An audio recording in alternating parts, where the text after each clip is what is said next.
اعوذ باللہ من الشیطان اللعین الرجیم بسم اللہ الرحمن الرحیم اللہم صلی علی سیدنا و مولانا محمد النبی الأمی وعلی آلہ وصحبہ وبارک وسلم الی یوم الدین۔ پارہ نمبر 14 سورہ النحل۔ آج کا ہمارا سبق آیت نمبر 97 سے ہے۔ آئیے چلتے ہیں تلاوت کلام الرحمن کی طرف۔ من عمل صالحا من ذكر أو أنثى وهو مؤمن فلنحيينه حياة طيبة ولنجزينهم أجرهم بأحسن ما كانوا يعملون فإذا قرأت القرآن فاستعذ بالله من الشيطان الرجيم إنه ليس له سلطان على الذين آمنوا وعلى ربهم يتوكلون إنما سلطانه على الذين يتولونه والذين هم به مشركون وَإِذَا بَدَّلْنَا آيَةً مَكَانَ آيَةٍ وَاللَّهُ أَعْلَمُ بِمَا يُنَزِّلُ قَالُوا إِنَّمَا أَنْتَ مُفْتَرٍ بل اکثرهم لا يعلمون۔ آئیے چلتے ہیں حصۃ التجوید کی طرف۔ من عمل، نون ساکن کے بعد عین حرف اظہار ہے، حرف حلقی، حمزہ ہا، عین ہا، غین خا، یہ 6 حروف حلق سے ادا ہوتے ہیں جن کو حروف حلقی یا حروف اظہار کا نام دیا جاتا ہے۔ جب نون ساکن یا نون تنوین، نون تنوین کون سا ہوتا ہے؟ جو 2 زبر 2 زیر یا 2 پیش کی ادائیگی کے وقت نون پیدا ہو، اس کو نون تنوین کہتے ہیں۔ نون ساکن کے بعد جب حروف حلقی یا حروف اظہار میں سے کوئی ایک حرف آ جائے تو نون کو ظاہر کر کے ادا کرتے ہیں۔ عین کو وسط حلق سے ادا کریں، میم کی ادائیگی کے وقت ہونٹوں کا خشکی والا حصہ تری والے حصے کی طرف موڑیں۔ صالحہ، صاد حرف مستعلیہ ہے، موٹا اور پر کر کے ادا کیا جائے گا۔ الف خالی حرکت اور اس سے پہلے والے حرف صاد کے اوپر زبر ہے، ایک الف کے قائم مقام اس کو لمبا کریں گے۔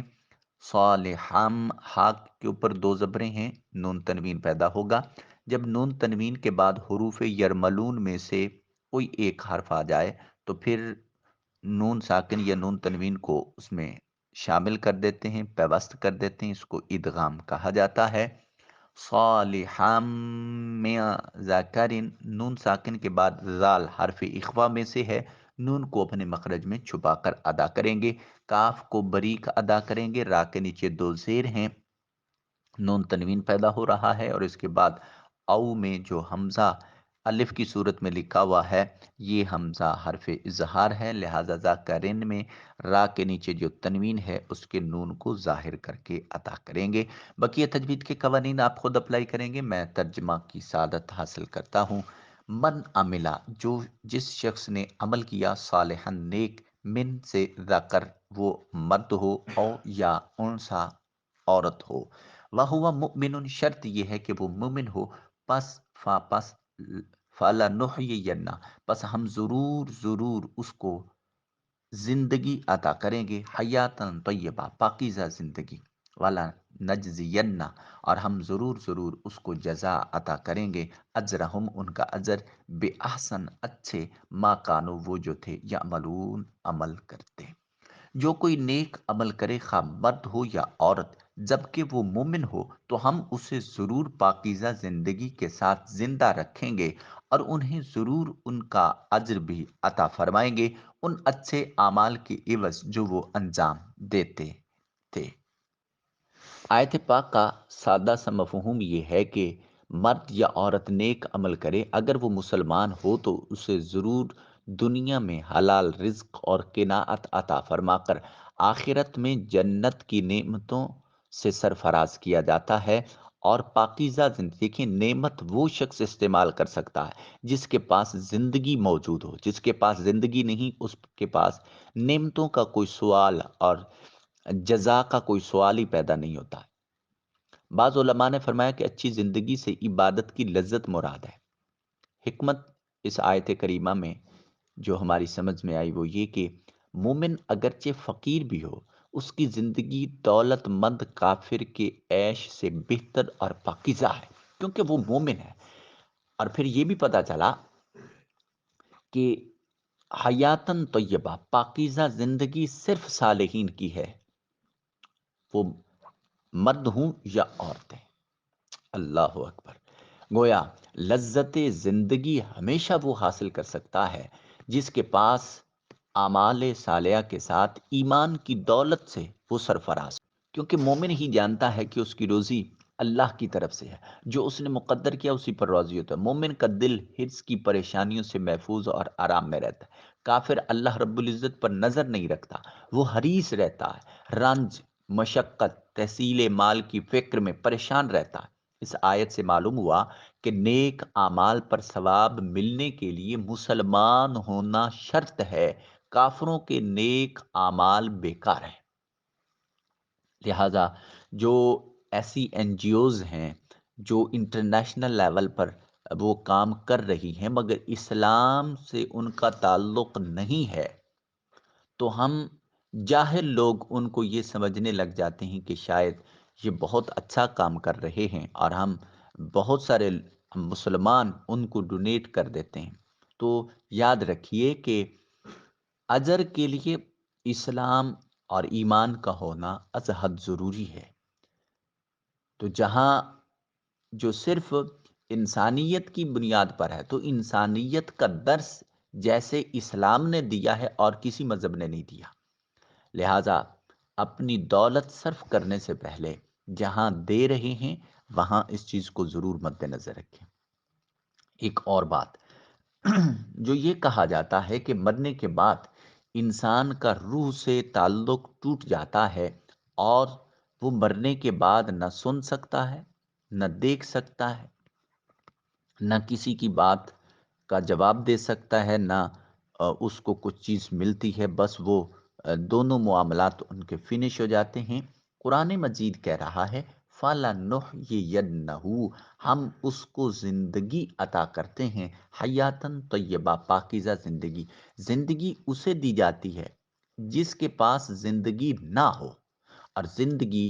تب بولی جاتی ہے جب روح اور جسم کا تعلق ہو، تب حیات کا لفظ استعمال ہوتا ہے۔ جہاں روح اور جسم کا تعلق نہ ہو وہاں حیات کا لفظ استعمال نہیں ہوتا۔ اور قرآن کہہ رہا ہے کہ ہم ضرور ضرور ان کو پاکیزہ زندگی سے نوازیں گے۔ اس کا مطلب یہ ہے کہ مرنے کے بعد اللہ رب العزت دوبارہ زندگی عطا کرے گا۔ اگر کسی کا مرنے کے بعد قبر کی زندگی کے بارے میں کوئی ڈاؤٹ ہے ذہن میں تو یہ بٹھا لیجئے۔ دیکھیے، مرا ہوا شخص ہماری آنکھوں کے سامنے پڑا ہے، نہ وہ بولتا ہے نہ کلام کرتا ہے، ماں رو رہی ہے، بہن رو رہی ہے، بھائی رو رہے ہیں، اس کے اعزاء و اقارب رو رہے ہیں، کسی کی پکار کا جواب نہیں دے رہا، اپنے کپڑے تک نہیں بدل رہا، غسل تک نہیں کر پا رہا، مگر وہی شخص جب منو مٹی قبر میں اتر جاتا ہے، حدیث پاک ہے، درست حدیث پاک ہے، صحیح ہے، حضور فرماتے ہیں آسمان سے دو ملائک آ جاتے ہیں، اٹھا کے بٹھا دیتے ہیں، اس سے پوچھتے ہیں بھی تیرا رب کون ہے، تیرا دین کیا ہے، تیرا اسلام کیا ہے۔ سوال یہ ہے کہ اگر یا تو یہ کہیں کہ قبر میں فرشتوں نے آنا نہیں ہے، اور اگر فرشتوں نے آنا نہیں ہے تو پھر حضور نے کیوں کہا ہے، اور اگر حضور نبی اکرم صلی اللہ علیہ وسلم کی حدیث پاک درست ہے اور قبر میں ملائک آتے ہیں، سوال جواب ہوتے ہیں،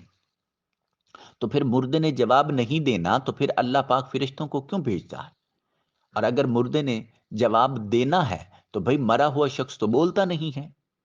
تو پھر پیچھے ایک ہی آپشن بچتی ہے، اور وہ یہ کہ اللہ رب العزت اپنی قدرت کاملہ سے جیسے یہاں یہ فرمایا فَلَنُحْيِيَنَّهُ حَيَاتًا طَيِّبَةً، ہم اس کو پاکیزہ زندگی عطا فرماتے ہیں۔ تو یہ بھی انسانی زندگی اور حیات انسانی کا ایک دور ہے کہ جس دور میں اللہ رب العزت ان کو قبر میں جا کر اپنی قدرت کاملہ سے حیات عطا فرماتا ہے۔ پھر اگلی آیت کریمہ میں ارشاد فرمایا فَإِذَا، پس جس وقت قرأت آپ تلاوت کریں، القرآن قرآن مجید کو فاستعذ تو پناہ مانگیے باللہ اللہ رب العزت سے، اللہ رب العزت کی پناہ مانگیے، من سے الشیطان الرجیم مردود شیطان سے۔ جب آپ قرآن مجید پڑھنے لگیں تو شیطان مردود کے وسوسہ اندازیوں سے اللہ کی پناہ مانگ لیا کریں۔ انہو بے شک وہی لیسا نہیں لہو اس کے لیے سلطان کوئی دلیل علی الذین ان لوگوں پر آمنو جو ایمان لائے و علی ربہم اور اپنے رب پر ہیں یتوکلون و توکل کرتے، بے شک اسے ان لوگوں پر کچھ بھی غلبہ حاصل نہیں ہے جو ایمان لائے اور اپنے رب پر توکل کرتے ہیں۔ انما بلا شبہ سلطان ہو اس کو غلبہ حاصل ہے علی الذین ان لوگوں پر یتولونہ جو اسے دوست بناتے ہیں، والذین اور وہ ہم وہی بہی مشرکون وہی اللہ کے ساتھ شرک کرنے والے ہیں۔ بس اس کا غلبہ صرف ان لوگوں پر ہے جو اسے دوست بناتے ہیں، جو اللہ کے ساتھ شرک کرنے والے ہیں۔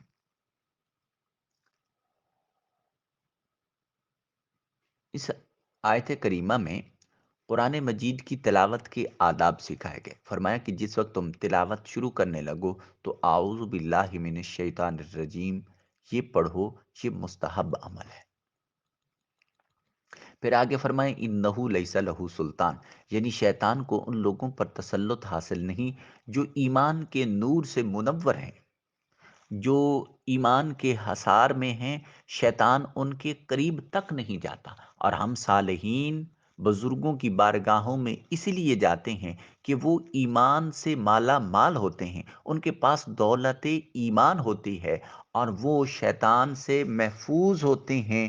بحکم قرآنی۔ جو یہ آیت کریمہ اس بات پر واضح دلیل پیش کر رہی ہے، اور ہم اپنے ایمان کی تحفظ کے لیے اور اپنی اس دولت ایمان کی حفاظت کے لیے اولیاء کرام علیہم الرضوان کے اس ولایت کے قلعہ میں آ جاتے ہیں تاکہ دولت ایمان کا تحفظ ہو سکے۔ انما سلطان ہو اس کا قابو انہی پر ہے، یعنی شیطان ان لوگوں پر تسلط شیطان کو حاصل ہے جو اسے اپنا دوست بنا لیتے ہیں اور اس کے وسوسوں کی پیروی کرتے ہیں۔ وہ شیطان کے وساوس کی وجہ سے مختلف چیزوں کو اللہ رب العزت کا شریک بنا لیتے ہیں۔ اس سے معلوم ہوا کہ شیطان کوئی زور زبردستی نہیں کرتا، بلکہ جو خود ہی اس کی طرف مائل ہوتا ہے اور اسے دوست بناتا ہے وہی اس کا اثر قبول کرتا ہے۔ اس کا مطلب یہ ہے کہ ممکنہ حد تک نفس کے وسوسوں سے بچنا حقیقت میں شیطان کے چنگل سے بچنا ہے۔ وَإِذَا بدلنا اور جس وقت ہم نے تبدیل کیا آیا کسی آیت کو مکان آیا دوسری آیت کے ساتھ، واللہ اور اللہ تعالیٰ عالم وہ زیادہ جانتا ہے بما ینزل جو اس نے اتارا، قالو وہ کہیں انما بلا شبہ انت مفتر، بلکہ وہ کہتے ہیں کہ یہ اپنی طرف سے من گھڑت ہے، بلکہ اکثرہم ان کا اکثر لا یعلمون وہ اس حکمت کو نہیں جانتے۔ اور جب ہم کسی آیت کی جگہ دوسری آیت بدل دیتے ہیں اور اللہ ہی بہتر جانتا ہے جو کچھ وہ نازل فرماتا ہے، تو کفار کہتے ہیں کہ آپ تو بس اپنی طرف سے گھڑنے والے ہیں، بلکہ ان میں سے اکثر لوگ آیتوں کے اتارنے اور بدلنے کی حکمت نہیں جانتے۔ اس آیت کریمہ کا شان نزول یہ ہے کہ مشرکین مکہ اپنی جہالت کی وجہ سے آیتیں منسوخ ہونے پر اعتراض کرتے تھے اور ان کی حکمتوں سے ناواقف ہونے کے باعث اس چیز کا مذاق اڑاتے اور کہتے تھے کہ محمد صلی اللہ علیہ وآلہ وبارک وسلم ایک روز ایک حکم دیتے ہیں اور دوسرے روز دوسرا حکم دیتے ہیں اور وہ اپنے دل سے باتیں بناتے ہیں۔ اس پر یہ آیت کریمہ نازل ہوئی۔ آیت کا خلاصہ یہ ہے کہ جب ہم ایک آیت کی جگہ دوسری آیت بدل دیتے ہیں اور اپنی حکمت سے ایک حکم کو منسوخ کر کے دوسرا حکم دیتے ہیں تو اس میں کوئی نہ کوئی حکمت ہوتی ہے، اور اللہ رب العزت خوب جانتا ہے جو وہ اتارتا ہے کہ اس میں کیا حکمت اور اس کے بندوں کے لیے اس میں کیا مصلحت ہے۔ لیکن کافر نبی کریم صلی اللہ علیہ وسلم سے کہتے ہیں تم خود گھڑ لیتے ہو، حالانکہ حقیقت یہ نہیں بلکہ مسئلہ یہ ہے کہ کافروں کی اکثریت جاہل ہے اور نسخ اور تبدیلی کی حکمت و فوائد سے خبردار نہیں ہیں، اور یہ بھی نہیں جانتے کہ قرآن کریم کی طرف افتراء کی نسبت ہو ہی نہیں سکتی، کیونکہ جس کلام کی مثل بنانا انسان کی طاقت سے باہر ہو تو وہ کسی انسان کا بنایا ہوا کیسے ہو سکتا ہے؟ دوسرا مسئلہ یہ ثابت ہوا کہ قرآن مجید میں کچھ آیات ایسی ہیں جن کا اوائل میں اللہ رب العزت نے حکم دیا اور پھر ان کے احکام کو منسوخ کیا، تلاوت کو منسوخ نہیں کیا، احکام کو منسوخ کر کے اس کی جگہ دوسرا حکم وہ انسانیت کی بہتری اور بھلائی، ہدایت اور نور اور صراط مستقیم کے لیے عطا فرمایا۔ لہذا جو کلمہ بھی پڑھے اور قرآن مجید کی منسوخ اور ناسخ والی آیتیں جو ہیں ان پر تان بھی کرے تو اس کا تعلق پھر اسلام سے دور دور تک کا نہیں ہے۔ اس لیے قرآن مجید فرقان حمید نے بالکل واضح انداز میں کہہ دیا کہ جو ناسخ اور منسوخ آیتوں کی حکمت سے فارغ ہو تو حقیقت میں وہ جاہل ہے، وہ کسی چیز کا علم نہیں رکھتا۔ اللہ رب العزت کوئی عمدن سہون خطا غلطی ہوئی اس کی معافی نصیب فرمائے، کوئی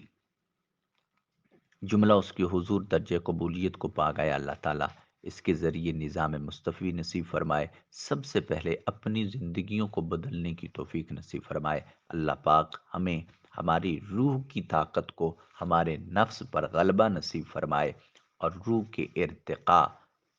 اور اس کی ترقی، اور اللہ رب العزت اس کو جلا اور نور نصیب فرمائے۔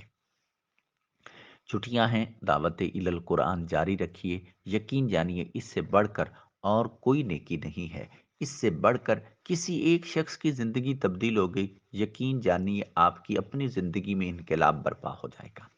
کوشش کیجئے اپنی پوری فیملی کے ساتھ بیٹھ کے یہ 10 15 20 منٹ لازماً نکالا کریں، انشاءاللہ اتنی برکات ہوں گی، اتنی برکات ہوں گی آپ کی سوچ سے زیادہ۔ ایک بار کمر باندھ کے اس کے لیے اپنے اوپر فرض کر لیجئے کہ 10 20 منٹ نکالنے ہیں، پھر دیکھیے انشاءاللہ اللہ رب العزت کتنی برکات سے نوازتا ہے۔ پروردگار عالم قرآن مجید کی خدمت کر رہے ہیں، قرآن مجید سے محبت کر رہے ہیں، اللہ کے احکام کو سمجھنے کے لیے وقت دیتے ہیں۔ اللہ پاک آپ کو اپنی حفظ و امان میں رکھے، اپنی خصوصی رحمتوں میں رکھے۔ اللہ پاک آپ کے گھر میں، آپ کی زندگی میں، آپ کے دیگر تمام معاملات میں برکات عطا فرمائے۔ آمین، والسلام علیکم ورحمۃ اللہ وبرکاتہ۔